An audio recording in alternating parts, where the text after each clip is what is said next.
What if I told you that the greatest transformation of the empath does not come from escaping the narcissist, but from walking through the very fire they created? Carl Jung once said that human beings do not live only with the face society sees, but are also governed by the shadow, the hidden darkness within the psyche. For the narcissist, the persona mask they wear is their entire identity, while beneath it lies only emptiness and endless hunger. That is why every act of manipulation, every punishing silence, every intoxicating promise is not love, but the desperate mechanism of an ego clinging to its illusion of power. But what Jung revealed as fascinating is this: within that very darkness, the empath is pushed toward their ultimate awakening. They are not merely victims, but participants in an ancient journey of the soul, the process of individuation where light and shadow within must confront, reconcile, and be reborn. So what is the final stage of an empath after enduring narcissistic abuse? Why did Jung call it the initiation rite of the soul? And why is it that silence, withdrawal, and even despair become the very doorway through which you discover your true self? Stay until the end of this video, because once you grasp this, you will never see your relationship with the narcissist in the same way again. This is not just a story of pain, but a story of transformation where you emerge not in ruins, but in the radiance of your own light. When Carl Jung observed souls bound within narcissistic relationships, he did not merely see a personal tragedy, he saw a collective psychological pattern. In this dynamic, the persona, the social mask, becomes the narcissist's very lifeline. They cloak themselves in perfection, charm, intelligence, kindness. Yet beneath lies the shadow, a darkness filled with emptiness, inferiority, and an endless thirst for power. The empath, on the other hand, enters this dance with an open heart, with the belief that love can heal. But Jung would say, this is where the archetype, the unconscious collective pattern, begins to operate. The narcissist is not simply a cruel individual, but the embodiment of a dark archetype that forces the empath to confront the shadow within themselves. For the empath is not merely a victim. They are like an uncovered mirror, absorbing both the light and the darkness of life. They easily resonate with others' emotions, but this very openness makes them fertile ground for manipulation to take root. At a deeper level, this encounter is nothing less than an initiation rite the soul must pass through. For Jung, the tragedy of the narcissistic bond is not only in the outer wounds, but in the inner reflection. The empath sees in the narcissist the very desires they once disowned within themselves, the longing to be at the center, to be loved without endless sacrifice, to exist for their own sake. When such desires are denied, they are pushed into the shadow, and somehow that shadow returns wearing the face of the narcissist. The paradox that makes this body of insight so powerful is this: the narcissist is both destroyer and initiator of shadow. Through the pain they inflict, the empath is forced to stop, to look inward, and to learn how to step out of the cycle of giving, saving, despair. This is the very threshold Jung called the gateway to individuation. Rather than returning to some pure self as they were before the wound, the empath must evolve into a new form, one that unites both light and shadow, compassionate yet bounded, loving yet not self-erasing. This is not a return, but a transformation from victim to creator, from vessel to flame. When Jung spoke of the wounds of the soul, he always emphasized that some injuries cannot be seen with the eyes. In a relationship with a narcissist, these wounds become even more subtle. They leave no scars upon the skin, but they sink into the unconscious, where defenses awaken and shadows stir. It is precisely here that the empath's journey enters its most severe trial. The narcissist appears as a figure of charm and promise, but in reality they live entirely within their persona mask. Jung explained that the persona is the social face, the part designed to be accepted and respected by the outer world. But for the narcissist, the persona is not just a mask, it is their whole being. Behind it lies only emptiness, anxiety, and endless hunger. This is why they seek someone like the empath, one who can reflect, give and serve as the mirror that sustains their fragile ego. For the empath, the meeting feels like destiny. With an open heart, they do not only love, but also believe they can heal the hidden wounds of the narcissist. But on the deeper plane of Jungian psychology, this is no accident. Jung would call it an archetypal dance, a dance of opposites drawn together. The narcissist embodies the unacknowledged shadow, while the empath becomes the fertile ground where that shadow manifests into life. At the beginning, the empath believes that if only they love enough, sacrifice enough, the narcissist will finally remove the mask and reveal their true self. But the brutal truth is, the mask is who they are, and the shadow is something they will never face. Every promise, every sweet gesture, every punishing silence is nothing but a tool of control. And through constant mirroring, the empath slowly loses themselves. But it is precisely at the depths of exhaustion that Jung saw the possibility of transformation. For darkness is not only a threat, it is also a doorway. The empath, when driven into a dead end, is forced to ask, why do I keep repeating this pattern? Why do I keep seeking those who never truly love me? At this moment, suffering transforms into an inner calling. Jung called this individuation the process of becoming whole. Individuation is not about returning to the untouched version of the self before the wound. No one can erase what has been lived. Individuation is a movement forward, the reconciliation of light and shadow within. For the empath, this means accepting that within themselves too lives the desire to be loved unconditionally, the longing to be seen, to be at the center desires they once dismissed as selfish. When denied, these longings are pushed into the shadow, and when the shadow returns, it takes the form of the narcissist. Here the paradox emerges. The narcissist is both the destroyer and the mirror. They show the empath the shadow they have not yet dared to face. And in the very moment the empath dares to look into this dark mirror, the process of reconciliation begins. This is the difference between a perpetual victim and one who matures through suffering. Many mistake healing as a return to innocence, but Jung reminded us, there can be no second naivety. Once one has seen the darkness, one cannot pretend it does not exist. Instead, we learn to integrate it so that darkness becomes part of our strength. For the empath, this means they are no longer obsessed with saving others, no longer proving their worth through sacrifice, but learning to live as a whole being, capable of love yet also of refusal, capable of empathy yet also of boundaries. Jung often used the image of alchemy to describe this transformation. Lead heavy, toxic, seemingly worthless is the experience with the narcissist. It appears dangerous, without value. But when placed into the fire, melted and purified, it can be transmuted into gold.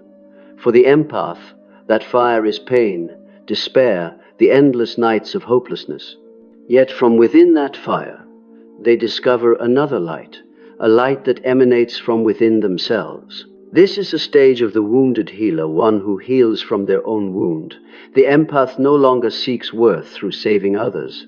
They begin to realize true love is not unconditional sacrifice, but wholeness in connection. From here, they become a true healer, not out of a need to prove themselves, but because their inner light radiates naturally. This process is not easy. It passes through rage, the anger long suppressed, now erupting like fire. But Jung would say, this is not regression. It is part of becoming whole. When integrated, anger transforms into strength, into the energy to set boundaries, to assert the self. It burns away illusions and returns one to truth.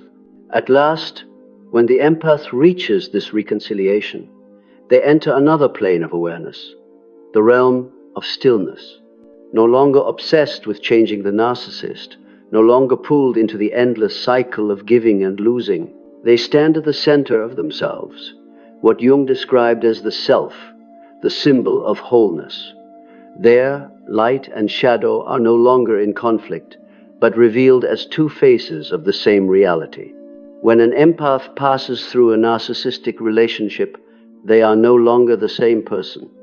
They emerge like a phoenix from the ashes, like a butterfly shedding the darkness of its cocoon. And in this rebirth, they become a living symbol, proof that suffering rather than destroying can become the doorway to freedom. Looking deeper into this journey, Carl Jung would say that what wounds an empath most is not merely the betrayal or manipulation of the narcissist, but the emptiness when the mirror of reflection suddenly shatters. From childhood, empaths are often shaped as the giver, the soother, sometimes even the bearer of the family's pain. Thus, when they meet a narcissist, they believe they have found destiny, a soul in need of their rescue. But in truth, they are repeating the original wound, the wound of forgetting that they too have the right to be loved, to exist, to say no. Jung spoke of the archetype of the wounded healer, the one who heals through their own wounds. For the empath, being drawn into the narcissistic vortex is like entering the alchemical laboratory of the soul. There, illusions are melted down. Every silent punishment, every broken promise, every moment of abandonment is like fire pressing them to confront the shadow they have long avoided. There is nowhere to escape, except through the courage of facing it. And it is precisely in this confrontation that transformation becomes possible. For Jung, the shadow is not the enemy. It is simply the part of the soul yet to be acknowledged. The empath had denied their own anger, denied even their longing for care. They believed they should only love, only forgive. But the shadow does not disappear. It waits for its return. And the narcissist is the embodiment of that shadow, arriving to force them to admit within themselves too lives the hunger to be seen, to be heard, to be the center. At this point, some empaths collapse. They continue to sacrifice, to plead, to believe love can change the narcissist. But those with the courage to enter the Jungian path choose differently. They begin to reclaim the fragments of soul they had given away. They stop waiting for light from the outside and discover the light rising from within. This image often appears in dreams, the language Jung called the royal road to the unconscious. Some recount dreams of walking through a barren desert where every illusion dissolves, leaving only themselves and emptiness. At first it is a nightmare, loneliness, despair. But then, in the very desert, they discover a hidden spring and realize the water does not come from outside but from within. Jung would call this the symbol of rebirth. Only when illusions collapse can the true seed begin to grow. One of the crucial moments of this process is when anger arises. For years, the empath was taught that anger is wrong, that to be loved they must be gentle, patient, enduring. But when anger erupts, they feel for the first time their body and their boundaries. Jung once said, "One does not become enlightened by imagining figures of light, but by making the darkness conscious." Here, anger is no longer destruction, but energy for boundary setting. It burns away illusions and opens a new power, the power to exist for oneself. In this stage, the empath is like a snake shedding its skin. The old skin, the identity of savior, limitless giver, cracks and falls away. The new skin is tender, vulnerable, but that very vulnerability is the sign of new life. From here, they slowly step into their true being, a person no longer defined by another's pain, but able to stand independently, radiant with inner light. Jung often emphasized the image of the mandala, a circle with a central point as the symbol of the self. When the empath passes through the narcissistic journey, they are like one returning to the center of the circle. In the past, they always orbited around others, around validation, around the need to be loved, around the drive to please. But now, they begin to move toward their own center. And once they stand there, they are no longer torn apart by polarities, love and hate, forgiveness and resistance. Instead, they learn to embrace both in balance. It is here that true freedom appears. Freedom is not about never meeting a narcissist again or never feeling pain again. Freedom is when you encounter such a person once more, but within your soul arises a quiet whisper, "I know this dance. I no longer need to join." This is the freedom of consciousness, the freedom of one who has walked through the fire and realized that the fire cannot destroy them. but only burn away illusions. In the end, the empath emerges not only with scars, but with symbols. Like the phoenix of myth, the death of the old self opens into the rebirth of a new being, stronger, wiser, and more human. They no longer need to prove themselves by saving others. They only need to live as their authentic self, and that very presence is enough to inspire, enough to heal the world.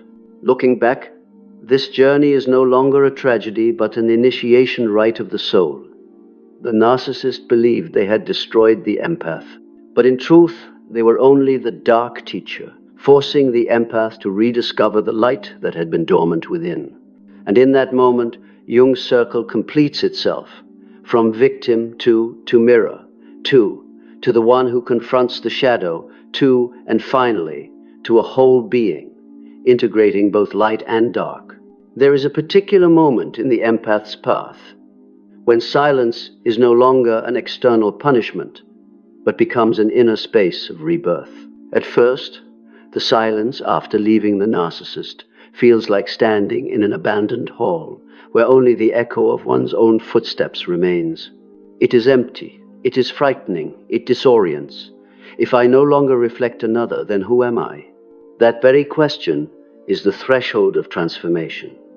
Jung once affirmed, one does not become enlightened by imagining figures of light, but by making the darkness conscious. For the empath, that darkness is loneliness, repressed anger, the longing to be loved unconditionally, yet always dismissed. When forced into silence, they can no longer run. They must face it. In many cases, this confrontation begins with anger. Not only anger at the narcissist, but anger at oneself for having looked away, for giving until self-destruction, for colluding in the denial of one's own being. But Jung would say, this is not regression, but awakening energy. Anger is fire, and fire has two faces. It can burn, but it can also illuminate and purify. When the empath learns to integrate anger, they begin to build healthy boundaries, something they had never dared to do before. At this stage, dreams often become the place where secrets are revealed. Many recount dreams of walking through a dark hallway, chased by a black figure. But instead of running forever, at last they stop and turn to face it, and the shadow vanishes, leaving only a mirror. In the mirror, there is no longer the narcissist, but themselves radiant light shining from the depths of their soul. This is Jung's classic image. The shadow, once faced, dissolves and returns its energy to the self. The empath comes to realize that, all along, they were not only loving the narcissist, they were loving the abandoned shadow within themselves. The narcissist was merely the magnifying mirror. And when this truth is seen, the dependence shatters. They no longer crave to heal others to prove their worth, but begin to heal themselves to become whole. This process is like an alchemical journey. The raw material, the suffering, the illusions, the failures is placed into the furnace. In the fire of crisis, it breaks down, turning into ashes. But from those ashes, a new metal, brighter and stronger, is formed. So it is with the empath, no longer the holy victim, but neither falling into bitterness or revenge. They become a new being, one who knows how to love and how to protect themselves. Here, the symbol of the phoenix appears. In myth, the phoenix can only be reborn by burning in its own fire. The empath, upon completing this journey, does not return to their former self, but emerges as someone new. Their wings may tremble at first, but soon they grow steady and rise.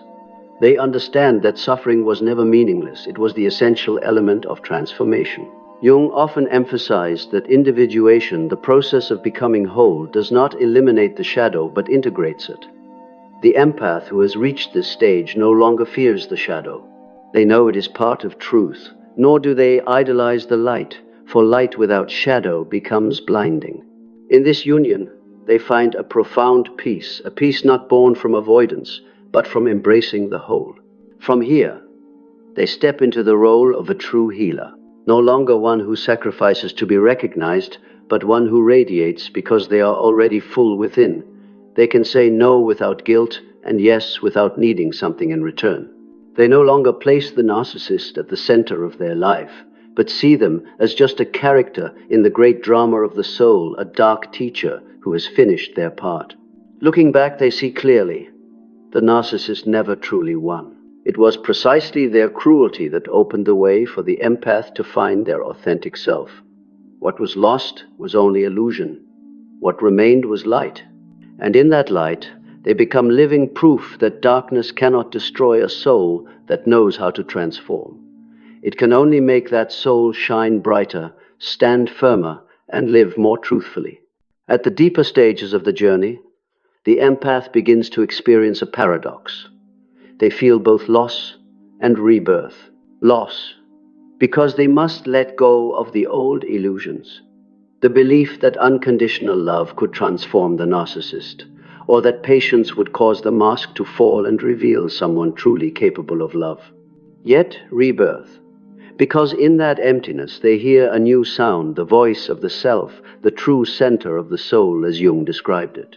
At first this voice is faint. It is like a whisper carried on the wind. You no longer need to prove your worth through suffering. But the more they listen, the more the empath realizes that within them lies a light that has never gone out. This light does not depend on recognition or affection from anyone. It is the primal strength of the soul to which every crisis can lead us back. It is here that shadow integration begins. The empath must face a difficult truth. They were never only a victim. Deep down, they once drew a subtle sense of hidden power from being the savior, the sacrificer, the one who carried the image of holiness. This self-identification offered safety, but it also trapped them in a one-dimensional role.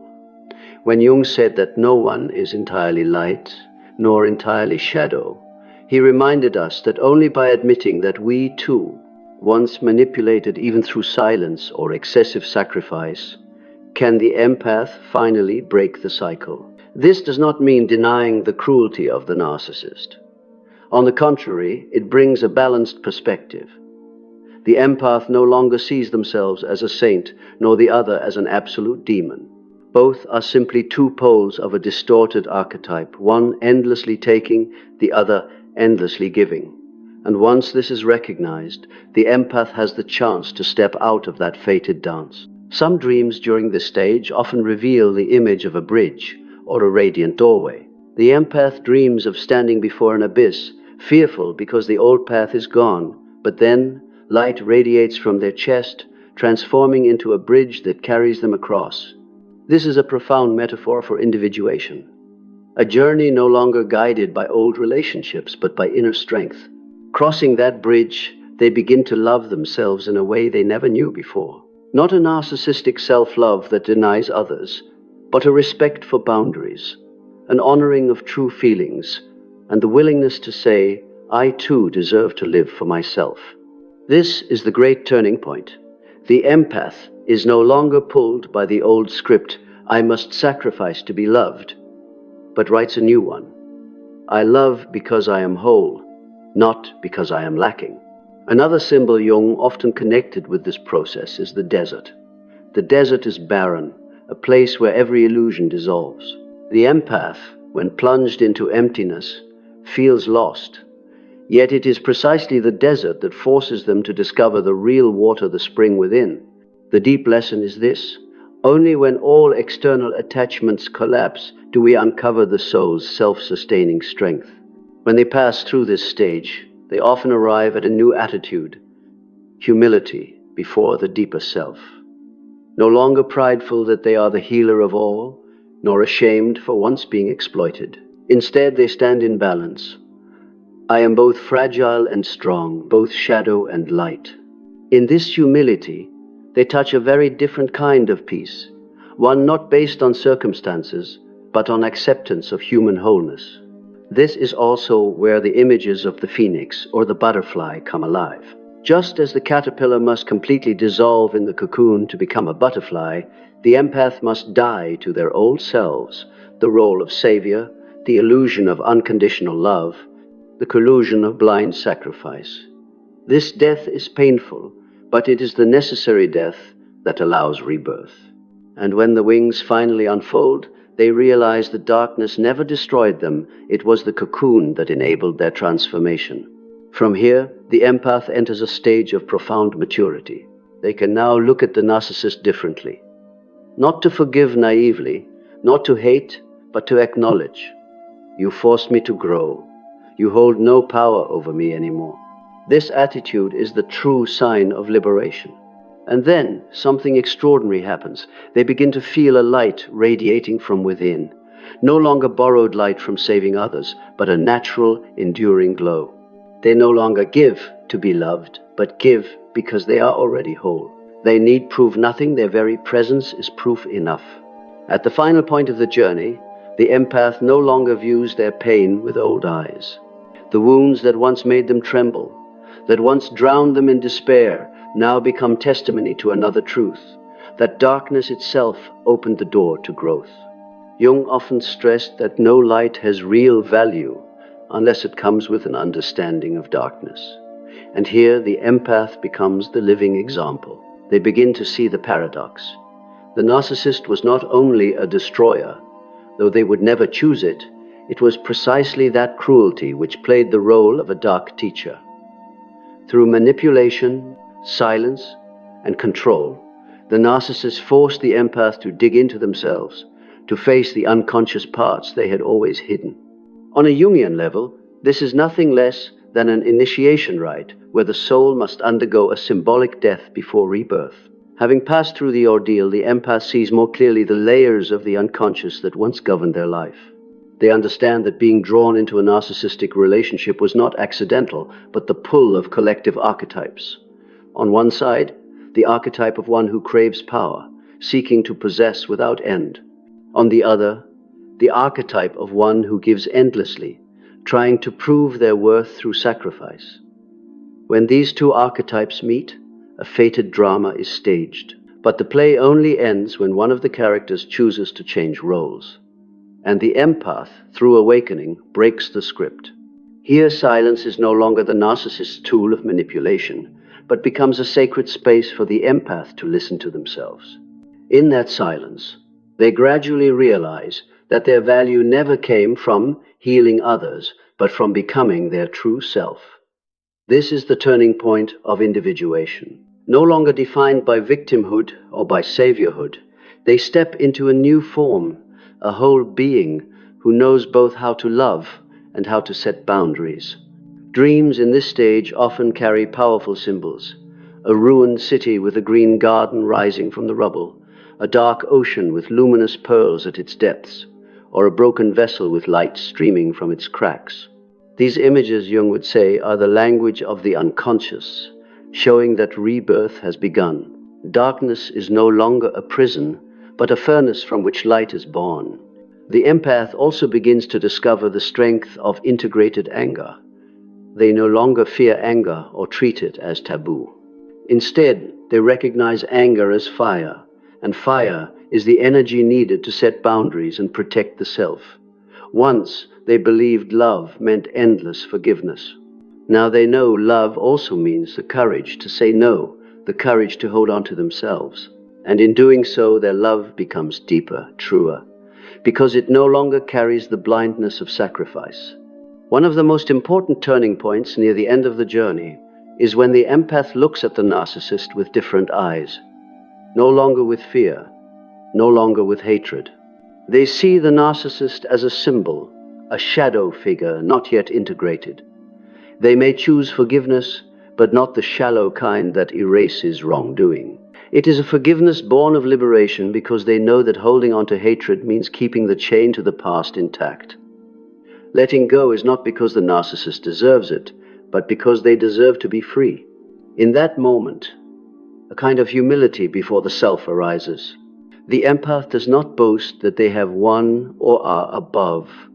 They simply acknowledge quietly, "I have passed through the darkness and found the light." They understand that it was the self, the organizing center of the psyche, that guided them through suffering into harmony. This is the deepest level of individuation, not the ego's triumph, but surrender to a greater order, where everything, even the darkness, has meaning. The symbol of the mandala, the sacred circle, appears here as confirmation. The mandala is the image of wholeness, where opposites no longer clash, but blend into one. The empath now is a living mandala. They neither reject the shadow nor idolize the light. They live with both in a miraculous balance. From this balance, a new energy radiates. The empath no longer seeks to heal to fill an emptiness, but becomes one who naturally transmits peace. They step into the role of a luminous teacher, not through lectures, but through presence itself. Others who come near them feel stability, an honesty without control, a compassion without chains. This is the fruit of walking through darkness and becoming whole. They do not need to try to inspire. Their very way of being is proof enough. Jung once said, "The privilege of a lifetime is to become who you truly are." And this is exactly what the empath, after the journey with the narcissist, discovers. They are no longer the vessel of others' pain, no longer defined by wounds. They are a whole being, integrating both light and shadow, both love and anger, both giving and keeping. Looking back at the entire journey, we see that the relationship with a narcissist is not merely a personal tragedy, but a rite of the soul, a confrontation between light and shadow, between the ego and the self. Carl Jung once said, "One does not become enlightened by imagining figures of light, but by making the darkness conscious." And this is exactly what happens to the empath. In suffering, they are forced to face the shadow, not only the narcissist shadow, but their own, the longing to be loved unconditionally, the complicity in blind sacrifice, the fear of abandonment. When these denied parts are named, they no longer control them. Instead of remaining a victim forever, they step onto the path of individuation, where shadow and light merge to form a whole being. This is the beautiful paradox of the journey. The narcissist thinks they have destroyed the empath, but in truth they only become the catalyst for rebirth. Like the alchemist who transforms lead into gold, the empath passes through the fire of despair to discover the radiant light of their own soul. And once that light rises, it can never be extinguished. At this stage, the empath no longer defines themselves by pain. They are no longer bound by hatred. They become free to love without losing themselves, to forgive without erasing boundaries, to live without playing the savior to anyone. They become living proof that even in the deepest darkness, a path to wholeness can be found. And perhaps this is Jung's most profound message. The shadow is not the enemy, but the doorway. The narcissist is not destiny, but only a chapter in the journey of becoming oneself. Once you pass through that chapter, you realize you are no longer a mirror reflecting others. You are a lamp that shines by its own light. If you feel this journey speaks to your heart, if you want to keep exploring how Carl Jung helps us understand narcissistic relationships and the dance of shadow and light within the soul, then hit subscribe right now. Don't forget to turn on the notification bell so you won't miss the next videos. Let us continue this journey together, the journey of awakening, of healing, and of becoming who we truly are.